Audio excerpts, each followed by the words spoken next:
very warm welcome to the Analyst dated 21st March 2025, brought to you by Vajiram and Ravi, wherein we'll be looking into the 7 set of topics which have featured in The Hindu and the Indian Express. And the handout is there in the description below for your reference. Coming to the analysis section, firstly, we'll be looking into that how on account of frequent adjournment or frequent disruptions, we are witnessing a reduction or decline in the parliamentary productivity. Coming to the second topic, herein we'll try to first understand that what is this whole concept of communalism, what are the causes, and what steps we need to take in order to restore the social fabric in case of India. Coming to the simplified section, therein we'll be covering these 5 set of topics, and we'll try to decode the news in the most simple manner possible, and we'll also be doing the necessary value addition which would be very relevant for your upcoming prelims examination. So stay tuned. Now coming to the first topic, wherein we are going to look into the issue of declining parliamentary productivity. This particular topic is relevant from our GS paper 2 perspective, especially the topic related to parliament and state legislature. Now why we are discussing this particular topic? Because recently the opposition political party MPs, basically the DMK members, they have created a ruckus in both the houses, the Lok Sabha as well as Rajya Sabha, over the issue of delimitation. That is why the presiding officers of both the houses have adjourn the houses. Now, when the presiding officers have to adjourn the houses because the MPs create a ruckus in the house, that is what we refer to be as parliamentary disruption. Now, previously also, the Speaker of the Lok Sabha has highlighted that how the parliamentary disruptions are undemocratic and how this has led to decline in parliamentary productivity. Let's look into the statistics with regard to the same. Now, on account of frequent disruptions, what we have witnessed is the parliament houses are not able to work to their fullest. Okay, so the time which have been allocated to them, which have been given to them, they are not able to utilize that time effectively. If you look at the statistics given by the PRS India, which is a non-profit organization, okay, which comes up with the report with regard to the legislative measures and the functioning of the houses. It has highlighted that when you look at the 17th Lok Sabha, it has merely functioned for 88% of its scheduled time. And when you talk about Rajya Sabha, it has functioned for 73% of its scheduled time. In winter session of 2024, we have witnessed severe reduction in the parliamentary productivity. Why am I saying this? Because again, according to PRS India report, when you talk about the working of Rajya Sabha, it has merely functioned for 40% of its scheduled time. And when you talk about the Lok Sabha, it has merely functioned for 55% of its scheduled time. Then over a period of time, because of frequent disruptions, what we are witnessing is fewer sittings when it comes to both the houses. Again, according to PRS data, the number of sitting days in the Lok Sabha, we have witnessed a reduction in that. In 1950s till 1970s, the Lok Sabha used to sit for, or it used to function for 121 days. But now the number has fallen down to 68 days. And I have also put up the statistics for your reference. And because of frequent disruptions, what we are witnessing is reduction in the time which is being allocated to quality debates. Now, when you talk about the discussion over the budget, since 1952, for 4 times what we have witnessed is the budget has been passed without discussing the ministry-wise allocation. So you can understand that how because of the frequent disruption, the quality of debates that is coming down, and it is impacting the principle of parliamentary control over the executive. Okay.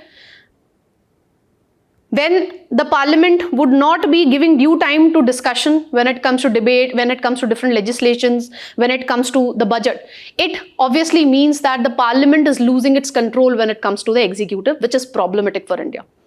Then when you talk about the winter session of 2024, what we have witnessed is majority of the disruptions we have witnessed during the question hour. If you talk about the Rajya Sabha, what we have witnessed is with respect to question hour, that question hour has not functioned in the Rajya Sabha for 15 out of 19 days. And when you talk about the Lok Sabha, the question hour did not function for more than 10 minutes on 12 out of 20 days. Now, question hour is basically usually the first hour of any parliamentary sitting. So when you talk about the Lok Sabha, the question hour begins from 12 AM and it continues till 12 noon. When you talk about Rajya Sabha, they have shifted it, the question hour. Earlier in Rajya Sabha also we had the question hour from 11 AM, but now they have shifted the time to 12 noon. it would continue till 1. Now, it is in the question hour that the opposition MPs are able to raise the questions and they are hold the ministers accountable with respect to the functioning of their ministry. Okay, but when it comes to the question hour, it is the presiding officer in both the houses which have the final authority that which kind of questions would be admissible at the floor of the house. And with respect to question hour, we are witnessing partisan role of the speaker as well. Due time has not been given to the opposition MPs. Then what we are witnessing is less number of bills are being referred to parliamentary committees for their scrutiny. So why bills needs to be referred to parliamentary committees? Because parliamentary committees can get the expert opinion, okay, with respect to a particular bill. And when you talk about the MPs, since anti-defection law does not hold when it comes to the discussions which are being carried out under a with respect to a parliamentary committee, so therein the MPs can, effectively raise their concerns, keeping aside the party politics. And that helps us in coming up with a better legislation. But what we are witnessing is less number of bills are being referred to parliamentary committees. Just look at the data. In 15th Lok Sabha, we used to refer roughly 71% of the bills to the parliamentary committee. But when you talk about the 16th Lok Sabha, the number has fallen to 25%. And when you talk about the 17th Lok Sabha, it is roughly around 12%. So we are losing upon the expert opinion when it comes to a legislation, and we are not able to come up with a better legislation, okay? Because it is the parliamentary committee wherein the MPs can raise their grievances effectively because they are not fearful of the anti-defection law. When you talk about other countries' global best practices, in UK, the practice that they have is all the bills except the money bill would be referred to the parliamentary committees for their scrutiny. This helps UK to come up with better legislation. Then what we are witnessing is because of frequent disruption, very few number of bills are being passed by the parliament. You can look at the statistics. Maximum number of bills were passed in the 8th Lok Sabha and the least number of bills have been passed in the 15th Lok Sabha. And further statistics is given for your reference. Now, we need to understand what are the reasons for declining parliamentary productivity. One reason I have told you, frequent disruptions. Why we are witnessing frequent disruptions, this we need to understand. Because the opposition MPs have raised this concern that the speaker is not giving them due time to raise their concerns, okay? And there is lack of consensus between the ruling party and the opposition political party. The ruling party is not enabling the opposition political MPs to raise their concerns, okay? Whatever there is a matter of public importance. For example, debates with respect to the Citizenship Amendment Act, debates with respect to Adani-Hindenburg issue, etc. or the delimitation for that matter. And another reason for frequent disruption is now the opposition political party, they are also creating a ruckus in the house to get the publicity, because we know that now parliamentary proceedings are, showed on live basis. So they do so in order to get the publicity as well. And some of the MPs, even if they don't want to go with the party lines, they have to, get involved in the disruptions. Why? Because of the anti-defection law. Then there is lack of consensus. Herein the speaker could play a very remarkable role, okay? That the speaker is not working effectively, okay? Speaker can bring the consensus between the ruling party and the opposition political party that what should be the agenda of the day. But there is lack of consensus in this regard. And there is partition role of the speaker with respect to functioning of question hour. You can, mention that thing, that frequent disruption we are witnessing with respect to question hour. Why? Because the opposition MPs are not allowed to raise the great matter of concern, okay, which are concerns of national importance. And herein we are witnessing partition role of the speaker, because I told you it is the presiding officer of the respective houses which gets the power to decide that whether a question should be admissible at the floor of the house when it comes to question hour or not. And what we are witnessing is, even when the presiding officers have the power when it comes to rules of procedure, conduct of business of the respective houses, they have the power to direct a MP to refrain from the parliamentary sitting for a particular day. But what we are witnessing is, even when the MPs are, creating a ruckus in the house, the presiding officers are not using their powers. So no strict action, disciplinary action is being taken against them. Another reason for the same is we have not clearly defined what do we mean by disruption. That is another cause why the presiding officers are not able to take adequate disciplinary action against them. But as I told you, presiding officers do have the power. When you talk about Lok Sabha, under Rule 373 of the rules of procedure and the conduct of business of the Lok Sabha, Speaker does have the power to direct the MP if that MP is creating ruckus in the house. Because we know that in polity, it is the presiding officer which has been given the duty by the constitution that they have to ensure the orderly functioning of the respective houses. But what we are seeing is presiding officers are not making use of this particular power. And since the MPs are not afraid that, okay, any strict disciplinary action would be taken against them, so they are time and again engaging in, creating ruckus, which leads to frequent disruptions. Now, what are the implications of the same? First and foremost, what we are witnessing is the quality of debate, the time that we are allocating to debate when it comes to discussing the budget, when it comes to, giving due time to question, that is coming down. And ultimately, it is impacting the principle of parliamentary oversight over the executive. Then ultimately what the houses are doing, they are resorting to guillotine motion, wherein all the clauses, okay, even if they are not well discussed, they are put to vote, okay. And the reason they point out is we don't have enough time to discuss the provision, and this is giving rise to delegated legislation as well. Then it is a severe blow to the representative democracy. Why? Because time and again you are resorting to guillotine motion. You are not giving the MPs who are representing the citizens to raise their concerns. Okay, this would not enable us to come up with a better legislation, and it also have an economic cost associated with it. Every minute when it comes to parliamentary functioning cost around 2.5 lakh to India, and the disruptions, frequent disruptions that we witnessed during 2021, that cost roughly 133 crore to India. So in this regard, we need to take adequate measures to address the frequent disruptions that we are witnessing so that we can enhance the parliamentary productivity. What we can do in this regard? So we can come up with the concept of opposition days, which is there in Canada as well as UK. So what UK does, if the parliament has to work for 100 days in a particular year, for 20 days, it is the opposition MPs who get the power to decide the agenda. Okay, this gives due time, adequate time to the opposition MPs to raise the concerns, whatever they want to raise at the floor of the house. Okay, so there would not be any dominance of the ruling party only. This is something that we can adopt. As I told you, what is the core reason why we are witnessing frequent disruption in the parliament? Because the concerns which the opposition political MPs want to raise at the floor of the house, they are not allowed to raise that. Okay, so in this regard, we should adopt this global best practice. Then what we can do, we can increase the number of sitting days so that parliament has enough time to deal with the different agendas which is there on the floor of the house. Okay, currently we are meeting for, let's suppose, 60 to 70 days. We can increase it to around 100 to 120 days or maybe 140 days. Okay, so then the two houses would be having adequate time to deal with the different agendas which are there in front of the floor of the house, and this would prevent frequent resorting to guillotine motion as well.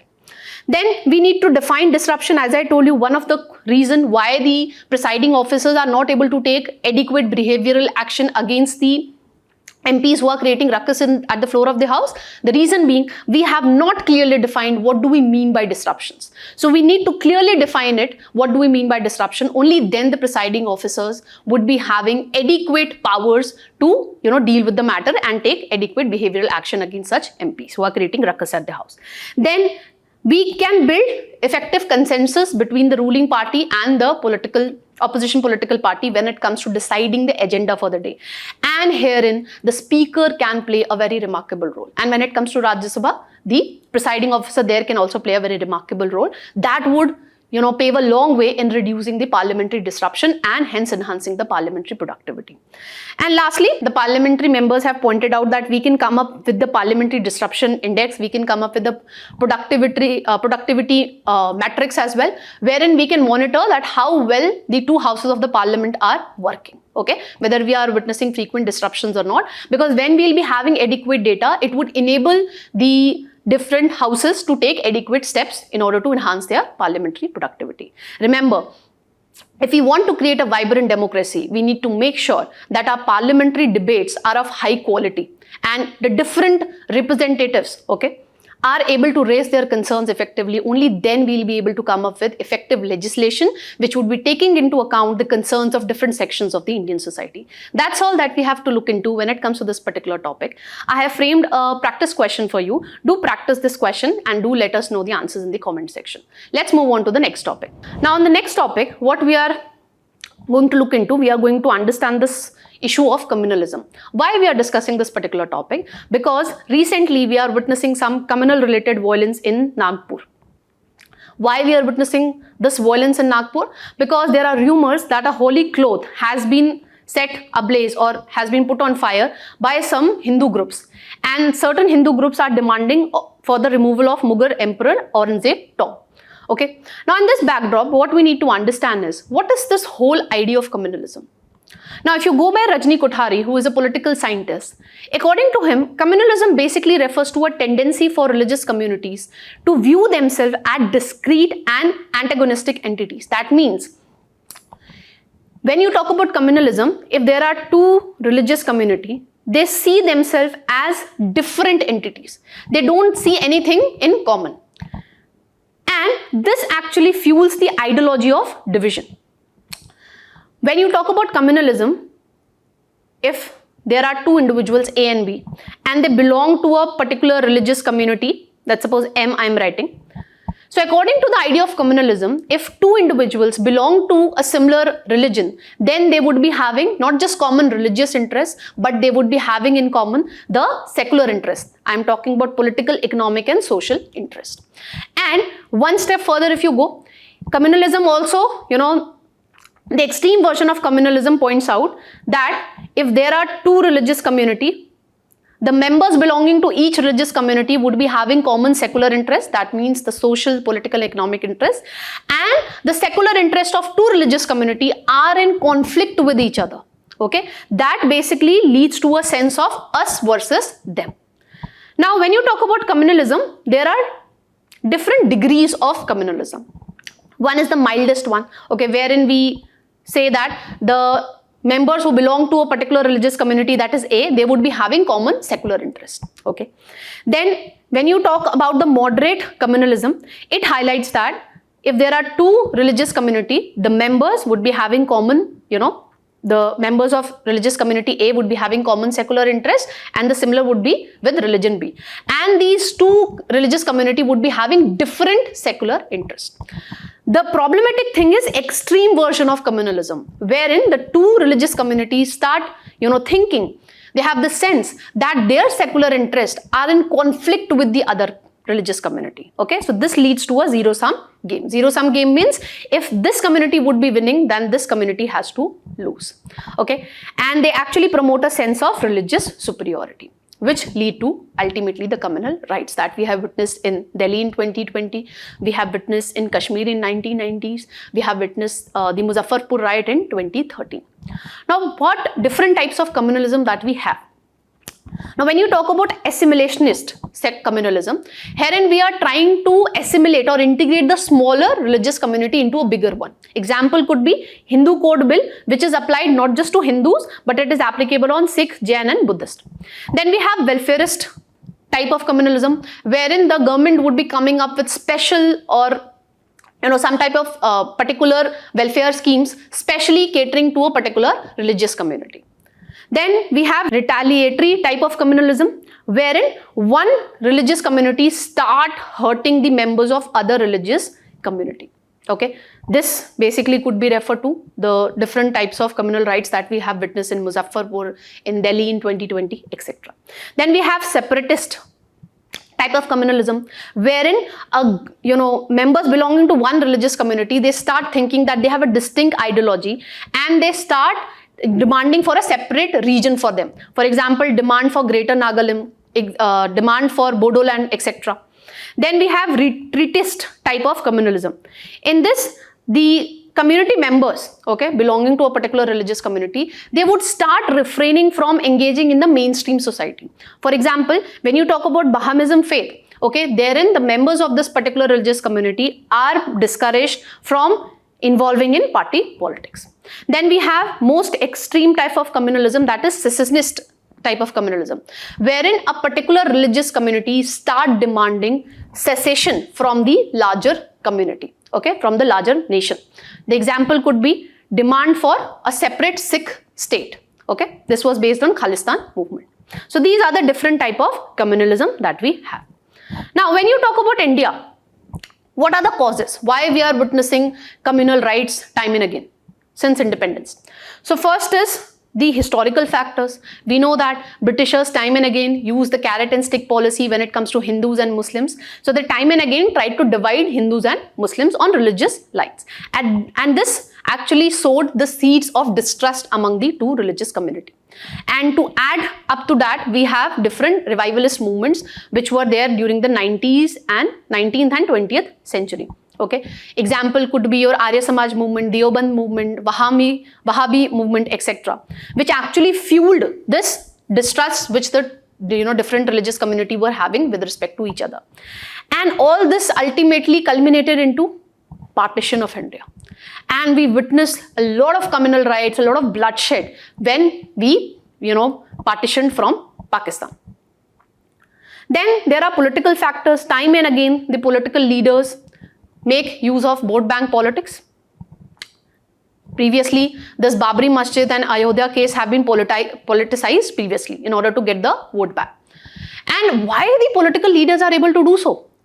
Because we have not effectively defined that what do we mean by hate speech, and necessary action, strict legal action has not been taken against such political leaders who time and again resort to hate speech in order to get the vote back.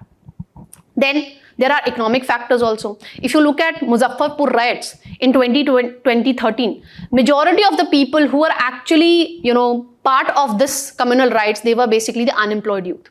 You need to understand, if a particular section of the Indian society is educationally and economically backward, then such section of Indian society become more vulnerable to such extremist ideologies. And this is what was highlighted by the Sachar committee report as well. This was with respect to the minorities, especially the Muslim community. This report highlighted that when you talk about Muslims, they are educationally and economically backward. Then there are social issues also. For example, the Ghar Wapasi thing that is going on, mob lynching on account of beef consumption, that also fuels communal tensions between different religious communities. Then, on account of fear of demographic change also, we witnessed riots in Assam in 2012 between the Bodos and the Muslims. And last and not the least, media and communication. See, on account of social media, it has become very easy for us to spread the misinformation, fake news, and hate speech also. Why? Because there is anonymity. Nobody can figure out that who actually spread this particular news. A particular individual can have 5-6 different, IDs. And you need to make note of this thing that different TV channels, okay, media outlets were, criticized for their biased reporting of the communal tensions that we witnessed in the Delhi riots, and that actually fueled the Delhi riots. Okay, so fake news, media is also having a great role to play. Instead of fueling the communal tensions, they can also act otherwise. They are doing this merely to get the TRPs, which is not which is not in line with the ethical media guidelines as well. Now, what impacts we are going to witness because of this? First and foremost, whenever you will be having communal riots, there would be deterioration in law and order situation. So if you go by National Crime Record Bureau report, in 2021, we have witnessed this many cases of communal riots, and because of this, we have witnessed this many victims. And why communal riots are problematic? Because during communal riots, there is mass, violation of human rights. There is mass killing of people. We have witnessed a very sorry state of affair during the Gujarat riots of 2022. We are aware of this famous Bilkis Bano case, wherein 20 to 30 Hindu people, they actually gang raped Bilkis Bano and the other female members of her family. So during communal riots, we witness mass violation of the human rights, which goes against Article 21, right to life and liberty, dignified life. Then it disturbs the social fabric also. You need to understand, whenever there would be communal tension between two religious community, the seeds of distrust, it would become very difficult to deal with that. Okay, and this was highlighted by the Pew Research Center survey as well in 2023, that only 42% of the Indians actually trust the people belonging to different religion. And what happens because of this seed of distrust which is sowed between two religious communities? At times it leads to mass killing, at times it leads to mass displacement also, that we have witnessed in the Kashmir Valley in 1990s, exodus of Kashmiri Pandits. Then it also leads to economic loss. Why? Because law and order is getting impacted, the companies would not be able to perform well. And according to the Global Peace Index report of 2022, when you talk about India, India is losing around 6% of its GDP annually because of this communal rights incidents. Then it is also tarnishing our international image. So when you talk about US Commission on International Religious Freedom, they have categorized India as a country of particular concern. Why? Because we came up with Citizenship Amendment Act and NRC, etc. Okay, which was basically suppressing the religious freedom when you talk about the Muslim sections of the Indian society. Now in this backdrop, what needs to be done in order to restore the social fabric? First and foremost, we need to make sure that there is speedy trials. For that, we need to put in place the fast track courts, which would be specifically dealing with the communal rights cases. Okay, as we have done during the Godhra riots, which we witnessed in Gujarat in 2002. Then, in order to tackle the hate speech instances, okay, because political leaders have a very important role to play when it comes to restoring the social fabric. And if they are the one who are distorting the social fabric, then we need to take strict actions against them. So in this backdrop, the Election Commission of India needs to make sure that the model code of conduct is effectively implemented and we take strict actions against the political leaders who are time and again resorting to hate speech just to get the vote bank. Then we need to enhance the minority representation at different administrative levels. For example, what Kerala has done, this could be, implemented in other states as well. Kerala has actually integrated minority communities in its police force. So this leads to cultural sensitivity. And minority community are also having the sense that no, their concerns would also be taken care of by the administration. Then we need to address the legislative gap which is there. Previously, we had introduced a separate law to deal with the communal rights incidents. So this was the bill, but it lapsed at the floor of the House. So, in order to restore the social fabric, we first need to address this legislative loophole that is there. We need to come up with a dedicated, specific law to deal with communal rights incident. We need to put in place a national designated authority to deal with such instances. And this bill also talked about ensuring the accountability of district administration when it comes to dealing with communal rights incidents. So, we need to address this legislative loophole as well. Then, in order to restore the social fabric, what more we can do? We can encourage the interfaith dialogues. Like what we witness in Kenya and what we witness in USA. We have a good example with respect to India also. That is a good news. What we are doing in Kashmir, this is being done by the NGO called Aman Biradari. Okay. So such, best practices should be applied in other regions also which are more vulnerable to communal rights incidents, for example Muzaffarpur, etc.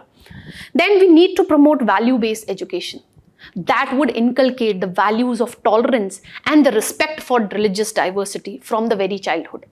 And we need such mindset from the very beginning. From the schools only we should start inculcating these values. Okay, so that the upcoming generation could not be polarized on such extreme religious ideologies by the political leaders. Then at the end, you can also point out what recommendation the second ARC has given when it comes to dealing with communal incident. So it has talked about putting in place a district peace committee, and this is something that we have done in Maharashtra. So in Maharashtra, we have a peace committee that involves the community leaders when it comes to resolving the local conflict. See, the religious leaders and the local community leaders, as I told you, they have an important role to play. Their words are being valued by the community. So they can come together to actually, enable the administration to address such communal incidents effectively. Then we can also put in place a Mohalla committee, which would be identifying the local problems which could actually fuel to larger communal incidents. So when there would be a Mohalla committee in place, whenever it would be witnessing that okay, certain instances is going to fuel the communal incident, so it could take the necessary steps then and there. So we can take proactive steps according to the local conditions. That's all that we need to know with regard to this particular topic. I have framed a practice question for you people. So do practice this question and let us know the answers in the comment section. Let's move on to the simplified section. Now, Coming to the simplified section, the first topic is basically dealing with what all challenges the Competition Commission of India is facing when it comes to regulating the tech monopolies. Okay, this topic is relevant from this aspect of your GS paper 2 syllabus, and this appeared on page number 8 of The Hindu. Whatever is relevant from this particular article, I have highlighted. This would be given in the handout for your reference. We would be, understanding this particular topic in a comprehensive manner, in a systematic manner. Now, the first thing that you need to understand is, in the 21st century, this is the era of data. Now, data is the new oil, and when you talk about data, unlike oil, it could be used multiple times. It could be reused indefinitely for refining the algorithms, coming up with better advertising, then creating personalized experiences for the consumers, and ultimately it would lock the consumers in the ecosystem. Some of you who would have used Google Photos, you must have seen that Google Photos time and again create memories for you. So that's how it is enhancing your experience, and that's how it is locking you in its ecosystem. When you talk about the tech monopolies, they are actually driven by the data. So they have huge pool of data which they keep on analyzing, they keep on, reusing it indefinitely, and they are able to come up with better advertising services. Then we need to understand that why such practices are problematic, because it is impacting the other players in the market. When you talk about the strategies which are used by such data or tech monopolies, first, when you talk about Google, it has mandated pre-installation of its app on Android devices. If you try to remove the Google app, okay, you will not be able to do that. Okay, so this is actually impacting the other search engines, like Bing is there, okay, like Yahoo is there. Now, since the Google has mandated pre-installation of its app in the Android devices, you and me are not using these search engines, that is Yahoo and Bing. Okay, so this is problematic to other players in the market which are there. So in this backdrop, in 2022, the Competition Commission of India imposed fine on Google of this much amount, and this fine was upheld by a National Company Law Appellate Tribunal as well. When you talk about Meta, so in 2021, WhatsApp updated its privacy policy, wherein it made the consumers to take it or leave it. So it made us mandatory to accept the expanded data sharing. Okay, so it was asking for our consent. Either you give the consent or you stop using the WhatsApp. Okay, for what it was asking the consent? It was asking the consent for whatever data that you have on the WhatsApp, it would be sharing that data with the other Meta companies, that is Facebook and Instagram. Now this was considered to be anti-competitive, and in this backdrop, the Competition Commission of India in November 2024 has imposed fine on Meta, and it has also imposed a 5-year ban on data sharing. So WhatsApp would not be allowed to share the data with the other Meta companies, that is Facebook and Instagram. But in January 2025, National Company Law Appellate Tribunal has granted a 5-year stay for, when it comes to this decision given by CCI. But in this backdrop, NCLT has stated that Meta needs to deposit 50% of the total penalty. Now, what all global actions have been taken against these tech monopolies? So when you talk about US, in US also the Meta is facing antitrust litigation. Why? Because of its acquisition of Instagram and WhatsApp.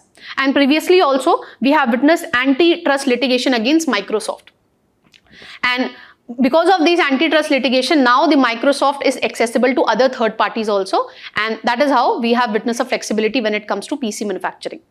Then when you talk about European Union, we have the famous Facebook Germany case, wherein a case is being ongoing when it comes to Facebook. Why? Because it has used the data from various sources without taking the explicit consent of the consumers. Okay. Now this is violative of general data protection regime or rules of European Union, and it is also violative of competition law. Why? Because it is giving a kind of monopoly to the to the Facebook or to the Meta companies.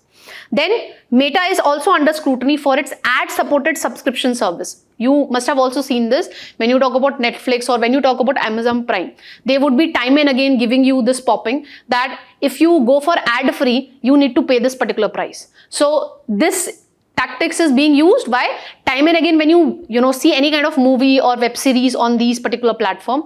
They are, triggering this thing that you go and buy the ad-free subscription, so that your viewing experience is not being interrupted because of the ads. Okay, so in this backdrop, the meta, this particular activity is also under scrutiny when you talk about European Union. Now, what is the issue with Indian laws? Why we are not able to deal with this tech monopolies?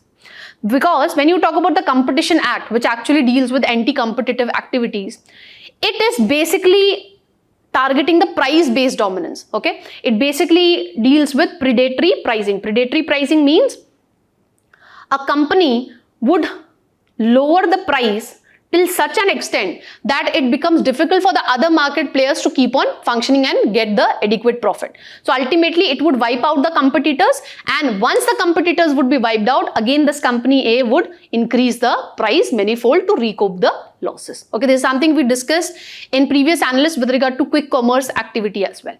Okay. But when you talk about these tech giants, how they are able to maintain their monopoly? They are not able to maintain their monopoly by providing lower prices. No, they are able to maintain their monopoly through data aggregation.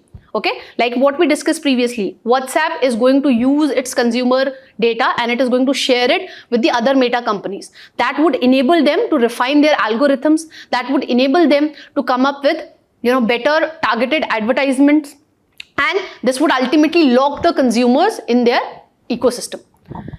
Then another issue with this Competition Act is this, that it lacks explicit provision to deal with such data-centric monopolies. This we need to address. And if you look into this entire issue, these tech giants are not just violating the Competition Act. Okay, their activities are not just anti-competitive, their activities are also violating the Data Protection Act. So in order to, address the overlapping concerns, we need to ensure the coordination between the CCI and Data Protection Board of India, which is currently lacking. We don't have an explicit, coordination mechanism between the two. That is why they are not able to deal with the overlapping concerns. Why I am saying this overlapping concern? Because if you go by the Data Protection Act, it looks into explicit consent thing. It looks into that how data is being collected, how it is going to be used. Okay, and the tech giants, what they are doing, they are not taking your explicit consent, and even if they are taking your explicit consent, they are giving you this policy, either you accept this thing or you stop using our particular platform. Okay, and then they are using the data, and without your consent they are sharing it. Maybe in some case they would be taking your consent, in other case without taking your consent they are sharing it with the other meta companies. So there are overlapping concerns, okay, between the two acts that we have, Competition Act and the Data Protection Act. So we need to have effective coordination between these two bodies, Competition Commission of India and the Data Protection Board of India, to address these overlapping concerns. Then what we can do in this backdrop? First and foremost, I have already told you that we need to put in place a coordination mechanism so that we can effectively deal with these overlapping concerns. Then what we need to do, we need to make the necessary amendments in the Competition Act of 2002. We need to introduce this concept called data monopolization, because as I told you, this act does not have any explicit provision dealing with data-centric monopolies. So we need to introduce this particular concept. How? By defining the market power and dominant position. Why I am telling this? Because currently we define the market power and dominant position not on the basis of data aggregation, we define it based on prices which are being charged by a particular company. Okay, so we need to redefine these particular terms in terms of data aggregation also, which actually enable these tech giants to maintain monopoly and, practice anti-competitive activities. Then we can also adopt the best global practice, what the European Union has done. It has integrated its competition law, then its general data protection rules and its Digital Market Act. And this is what we also need to do. Only then we will be able to effectively deal with the overlapping concerns, okay, with respect to data collection, data sharing and explicit consent. That's all that we need to know with regard to this particular topic. Let's move on to the next one. Now, when it comes to the next topic, herein what has happened, the Twitter, which is now known as X Corporation, has alleged the content blocking orders of the central government. This topic becomes relevant from this aspect of our GS paper 2 syllabus, and this is appeared on page number 1 of The Hindu. Whatever is relevant from our exam perspective with respect to this particular article, I have highlighted this. Let's understand this particular issue in a systematic manner. Now, the content I have made it clear. When it comes to the X corporation, which was previously known as Twitter, it has went to Karnataka High Court challenging the content blocking orders which are issued by the union and the state governments when it comes to its particular platform. Now, what has happened in the background? So in 2021, Government of India has issued direction to the Twitter that it needs to block more than 1,000 accounts. Why? Because on these accounts, what we have figured out that these accounts were allegedly, posting provocative content which actually fueled the farmers' protest at that time. And previously in 2024, the Ministry of Home Affairs has given a written notice to this particular corporation that you need to appoint a nodal officer so that you can effectively coordinate with our Sahyog portal, okay, wherein the government actually notify the social media intermediaries with respect to what all content they need to, remove from their particular platforms. Now, we need to understand that what all Indian laws are there in place when it comes to regulating or blocking the content which is there on the internet. So first is your section 69A of IT Act of 2002, which basically empowers the union government to block the public access to any information which is there on the internet if it feels that it is necessary on these grounds. These grounds are also mentioned under Article 19 Clause 2, okay, which provides for reasonable restrictions when it comes to freedom of speech and expression. The similar grounds are there when it comes to section 69A. Now, there are procedural safeguards with regard to this power which has been given to the union government. This procedural safeguard is mentioned under the IT rules of 2009. Firstly, Rule 8 basically points out that the government needs to make reasonable effort to identify the person who has actually posted that content on a particular social media platform. Okay, and we need to identify the social media intermediary as well. Asking them that, give us the reason why this content should not be blocked or removed from your platform. Okay. So within 48 hours, the intermediary and the person who has posted that particular content would be, required to respond to that particular notice which has been issued by the union government. Now, after 48 hours, if they got the response from the intermediary or from the content originator, basically the person who has posted that content, that is fine. If they don't give their responses, then after 48 hours, whatever information would be there with the government, based on that, government would be passing an order on whether the content should be blocked or not, whether the public access to that particular content should be blocked or not. Okay, we also have an emergency procedure under Rule 9 of this IT rules, wherein no hearing would be needed. Directly, without seeking the response from the intermediary or the content originator, directly the government would be passing the orders to block the public access to that particular content. Okay. Then we also have a review committee which would be doing the post facto scrutiny. Okay. Once the government has issued the order, then later on, this review committee would be looking into this thing, that whether the government has used its power properly. That means whether the government has issued the order based on the grounds which are mentioned under section 69A or not. Okay. So it would be looking into that whether the government has used its power properly or is that it has abused its power. Then we have Rule 16, which talks about maintaining strict confidentiality when it comes to actions which have been taken by the government when it comes to the blocking. Now, the matter went to the court. This section of the IT Act, section 69A, was also questioned in the Shreya Singhal versus Union of India case in 2015. So in this landmark judgment, Supreme Court actually upheld the section 69A of IT Act. Why? Because the Supreme Court pointed out the thing that we discussed, that the grounds on which the government is allowed to issue the blocking orders are basically the same grounds which are mentioned under Article 19 Clause 2, which talks about reasonable restrictions when it comes to freedom of speech and expression. Then it also have adequate procedural safeguard like what we discussed right now. But in this landmark judgment, the Supreme Court clearly stated that whenever the government would be giving a notice to social media intermediary, it need to give in writing. So that if we found that the government has misused its power, then we would be evoking the writ jurisdiction. Okay, maybe of the High Court or of the Supreme Court. Then we have another prominent section Section 79, which provides safe harbor to the social media intermediary. What do we mean by safe harbor? Let's suppose I, being a person who have posted some unlawful content on Facebook. Now, does that mean for that unlawful content which I have posted, Facebook should be held accountable and necessarily, strict action should be taken against Facebook? The answer is no, because the social media intermediaries have been given the safe harbor under Section 79. Okay, but the government would be removing the safe harbor immunity if the social media intermediary fails to comply with the government orders. If the government has found that particular content on this social media platform is unlawful, okay, then when the government would be notifying the social media intermediary, and if the social media intermediary fails to remove that content or it fails to block the public access to that content, then they would be losing the safe harbor immunity. What do we mean by this? This means that the procedural action, the necessary action that would be taken against me, since I am the content creator, the same action would be taken against the social media intermediary. So they should be also be liable for requisite action. Now, what all concern this X corporation has pointed out with regard to this whole rules that we have in place with respect to blocking of content online.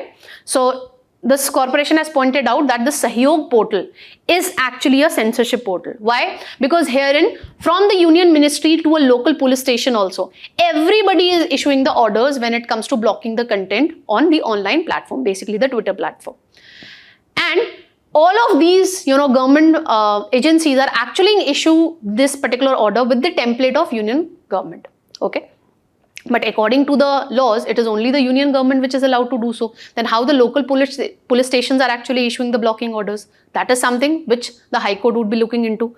Then it has also pointed out that the blocking orders could only be issued under Section 69A that we discussed right now.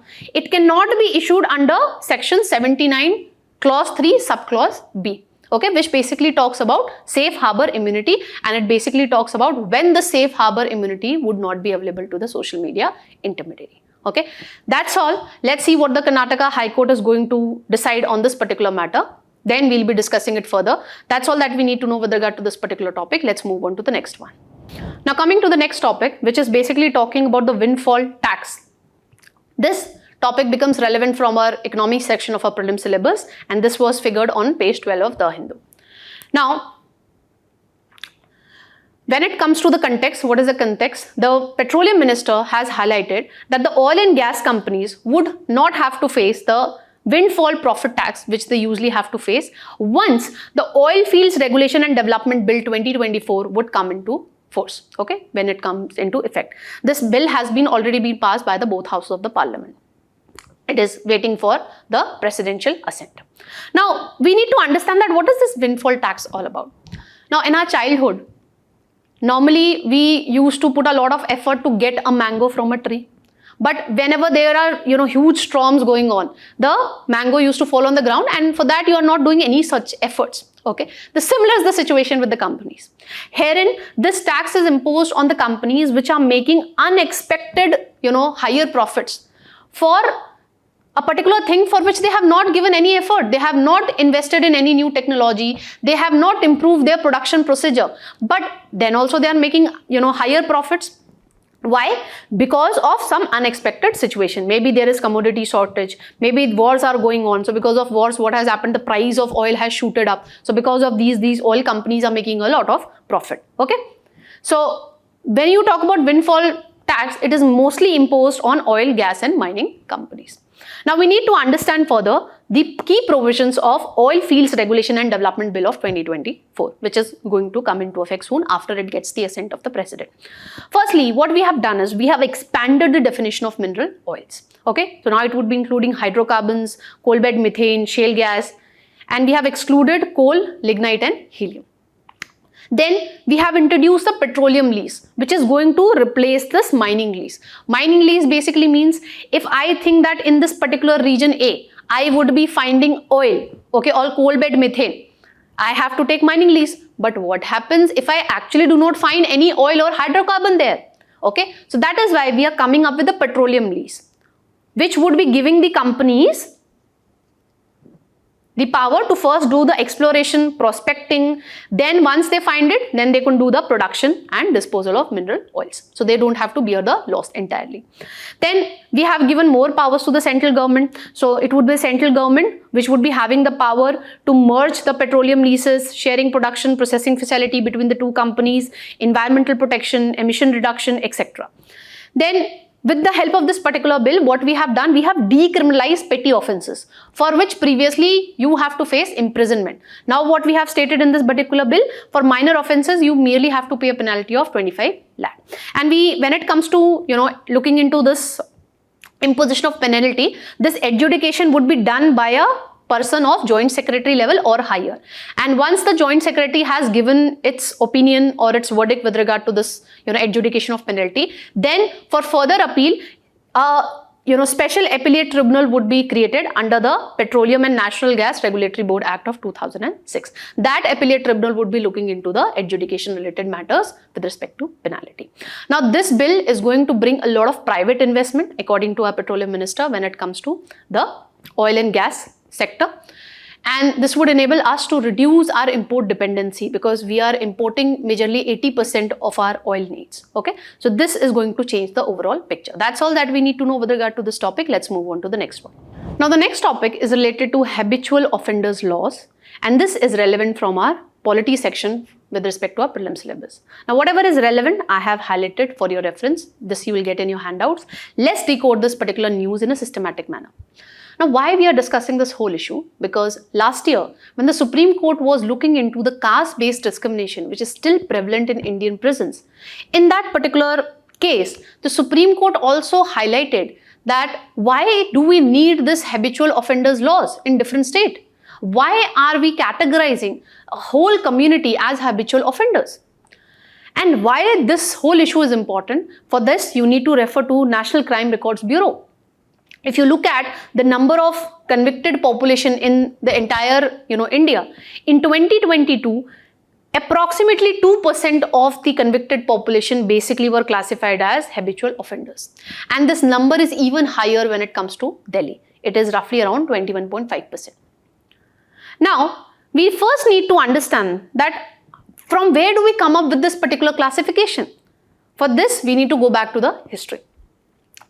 So when it comes to tracing its evolution, this Commission for Denotified Nomadic and Semi-Nomadic Tribe, which was headed by Ramji Idate, in its report in 2017, this particular report highlighted the origin of this classification. So what the report pointed out, that this whole idea basically emerged with Regulation 2022 of 1793, which actually gave the magistrate wide powers to put anybody behind the bars on mere suspicion that this person is a habitual offender. Then over a period of time, the Indian Penal Code and the Criminal Procedure Code also, they set up a mechanism to maintain a register of the cats and thugs, which were later classified as criminal tribes. And this ultimately led to the evolution of Criminal Tribes Act of 1871. And in 1924, what the Britishers did, they actually made this particular act applicable across the colonial India, which actually, exponentially increased the criminal tribes in India. Now, after independence, we basically put in place an inquiry committee, and based on this report, this committee basically recommended that we need to, repeal this Criminal Tribes Act, and we need to come up with a central legislation to deal with habitual offenders. But that legislation should not be discriminatory, okay, based on caste, birth, creed, etc. This should be based on the level of conviction rate.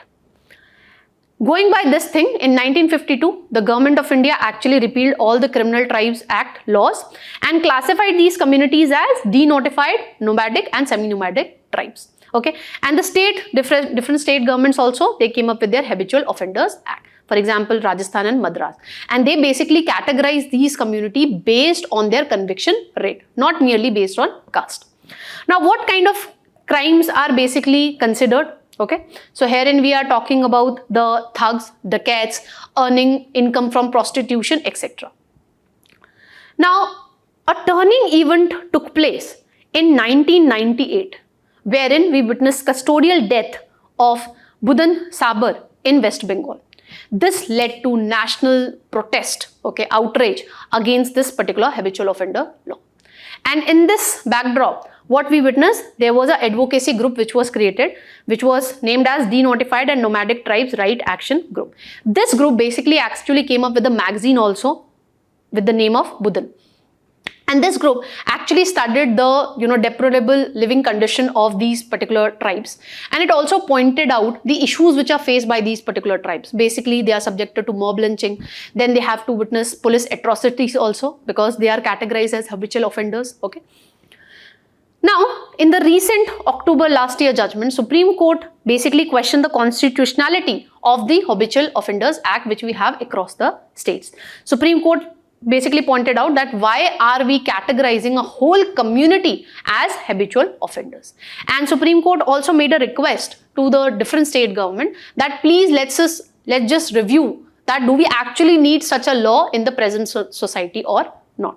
Now, different states have given their own responses. When you talk about Punjab, Odisha and Andhra Pradesh, they have stated at the floor of the house that they have not implemented this particular law for past 5 years. So no conviction has been done. When you talk about Haryana, they have already repealed this particular act. When you talk about UP, they have a different perspective. They say that even if we repeal the habitual offenders law, we have a separate law which deals with all such crimes. That is Gunda Act. So even if we repeal that, then also we have the other provisions to deal with such crimes, that is Gundas Act. And when you talk about Gujarat and Telangana, they are not in the favor of repealing this particular habitual offenders law. Why? Because they feel that these laws have preventive effect. Okay. Now, let's see what finally the states are going to decide when it comes to this whole matter of repealing the habitual offenders laws and creating a equal society, be it in the presence as well. That's all that we need to know with regard to this particular topic. Let's move on to the next topic. Now, moving on to the last topic of today's analyst, wherein we'll be looking into the India-EU free trade talks which are undergoing. This becomes relevant from our economy section of our prelim syllabus. Whatever is relevant, again, I have highlighted for your reference. Now, what is the context? So, recently, European Union and India are, undertaking a lot of negotiations when it comes to finalizing the free trade agreement. And they are hopeful that they would be finalizing it by the end of 2025, this year itself. Okay. When you talk about the negotiations which are going on between the two countries, we have almost, finalized the different aspects with respect to dispute settlement. But there is still a stalemate. Okay. No, final agreement we have been able to come up when it comes to rules of origin. What is this? We'll be understanding, don't worry. Now, you first need to understand why this free trade agreement between European Union and India is relevant. In this backdrop, India has highlighted since, world is becoming more polarized, America is going with America first policy. China is, weaponizing the global supply chain. In this backdrop, both the countries have highlighted that this free trade agreement is relevant. Why? Because it would enable them to de-risk their economies. It would reduce their dependence when it comes to American market. It would reduce their dependence when it comes to Chinese market especially, which is known for weaponizing the global supply chain. Especially when you talk about the sensitive sectors like semiconductor, pharmaceutical, active pharmaceutical ingredients, okay, clean hydrogen batteries, etc. Now, when you talk about the negotiations which are going on, we have paid a special emphasis on the market access, and we are, coming up with different chapters for different products also. With respect to pharmaceutical, we have different chapter when it comes to market access. With respect to automobile sector also, we have a separate, section dealing with that. Why we are emphasizing more on market access, especially on the automobile sector? Because this sector is facing some sort of issues when it comes to European Union. Why? Because last year, the Germany-based Volkswagen has announced that it is going to close 3 of its factories. Okay, that is why European Union is emphasizing more on the automobile sector so that it can get greater market access when it comes to the Indian markets. Then we have come up with product-specific rules also when it comes to processed agriculture products, fisheries, automobile, pharmaceuticals, etc. However, when it comes to the negotiation, European Union has raised the concern that the Quality Council of India time and again blocks the import and sale of goods, stating that they do not have the Bureau of Indian Standard marks. This, the European Union has pointed out that this is a major trade barrier when it comes to the Indian market. That's all what we have done when it comes to the negotiation. Let's see how things roll out whether we'll be able to finalize a free trade agreement by the end of 2025 or not. Now, what we need to understand with regard to this particular topic is, what is this rules of origin? So in order to understand this, let's consider an example. This is your India, this is your China, and this is some X country with which India has a free trade agreement. Now what we are witnessing is, China is actually dumping the goods in this particular country with which India has a free trade agreement, and this country is just doing the mere labeling, okay, and then it is entering into Indian market. Since we have a free trade agreement with this particular country X, we have to lower our bars when it comes to the import duties, and this is ultimately benefiting to whom? China. This is leading to dumping of Chinese goods in the Indian market. Now we need to understand what is this dumping. Dumping is when a particular country is actually exporting a good at a price lower than the cost of production, or it is exporting a good to another country at a price which is lower than the domestic price in that particular country. That means if a particular good is produced at rupees 100, okay, this is the cost of production of a particular good X, okay, or because we've considered X as a country. Let's suppose we are talking about the LED lamps, okay. So cost of production is 100 rupees, but China, since it is dumping the LED lamps in India, it is selling at a price of 80 rupees. So it is selling lower than the cost of production. Second instance wherein we can say that China is dumping the goods, let's suppose the cost of production is 100, but this good is actually sold at a price of 120 rupees in the Chinese domestic market. But when it comes to Indian market, they are actually selling at rupees 80. So both the instances could be termed as dumping. Now, why this is problematic? Because ultimately the benefit is being getting by the Chinese businessman, because they are able to dump their products in the Indian economy, and ultimately it would wipe out the competitors, and then it would be able to raise the price, predatory pricing that we discussed previously. So in this backdrop, we talk about rules of origin. So rules of origin basically means, even if India has a free trade agreement with a country X, it would be looking into that whether this country is doing minimum amount of production. Okay, mere laboring would not enable you to get the benefits of free trade agreement. This country X needs to do minimum level of value addition. Only then India would be considering that, okay, this LED lamps have actually originated from country X and not from China. Okay. So when you talk about the rules of origin, it enables the country to determine that from where that particular product is actually coming from. Okay, whether it is coming from X country with which we India have free trade agreement, or it is coming from China. And why this is important? Because if we see that country X is merely doing the labeling, then we will be imposing anti-dumping duties against this country X, even though we have free trade agreement. Okay, it would enable the country to determine that whether the product shall receive most favored nation treatment or not.